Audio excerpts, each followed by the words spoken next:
Bonnie here. Welcome to my studio and welcome to Quilting on a Thread. Today I wanted to show you something having to do with the Grace bungee cords that many of us seem to have a slight problem with. I found a couple of cute things to do that makes it so much easier. So I'm going to put you on hold, reposition my phone, and I'm going to be right back. Hang on there. Okay, I've repositioned my camera so that you can see the side of my quilt body. This is my Cutie frame, front and the back, machine's over here, but you'll see we have an awful lot of play in the quilt body, and no amount of tightening that front clip is going to get rid of that. So what the Grace Company provided to help us out with that are the Grace Bungees. Now the Grace Bungee consists of a clip. It has a gray button on it, and that gray button opens the ratchet, and that's what you clip your material with. There's a long bungee, and the reason why the bungee cable is so long is in case you're working with a much smaller piece of quilt body. And at the end of that bungee clip, or somewhere on that elastic, is a button clip. I'm going to go ahead and take that off because we're going to be using that to attach it to these gray clips that you would have installed on your frame. These gray clips, I'll take both of them off. They sit here on this nice little clip holder.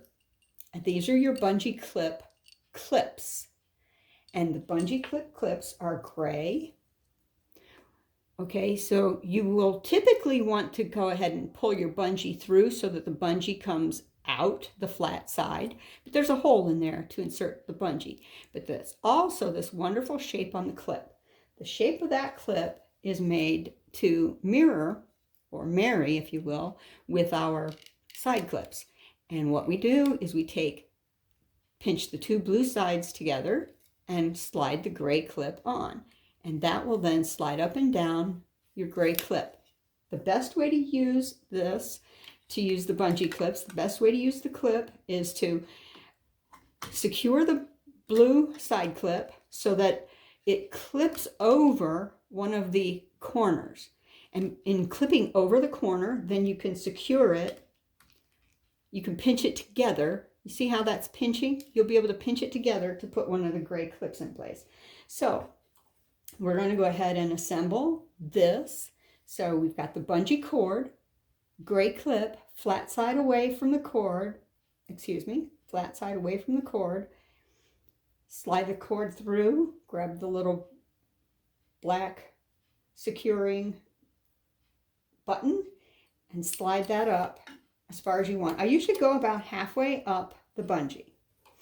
And the reason why I do that is that gives me a lot of play, and if I drop the bungee clip, it's still secured by my clip, by my gray clip. I'm going to go ahead and rest that over there while I bring the other one out and do the same thing.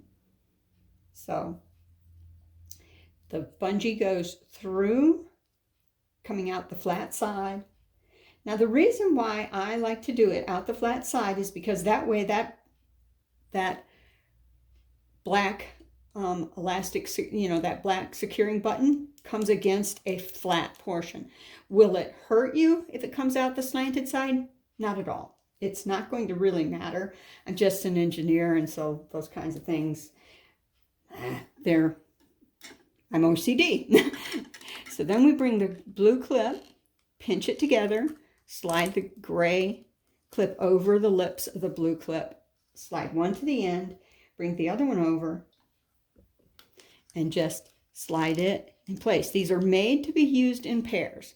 The bungees sell in sets of 4, but they're made to be used 2 sets on, 2 clips on this side, 2 clips on the other side. So now that we have the clips in place, we're going to go ahead and secure our material. So we clip the quilt body, and I'm actually only clipping the backing, and that's just as good as clipping the whole thing. You just want to clip to where you have your quilt secured, and you can make it taut. So then you want to just keep pulling that elastic until you feel like your quilt body is taut enough for you. Now, You can reposition that as much as you need. And once you feel like that's taut enough, then go ahead and do the other one. Now, something I like to do is I like to go ahead and use the whole frame. And so I will wrap the elastic around, letting it grab on the gray part and bring it to the front and clip down here a little bit lower. That just makes me feel that I have a more stable and secure clipping on my frame.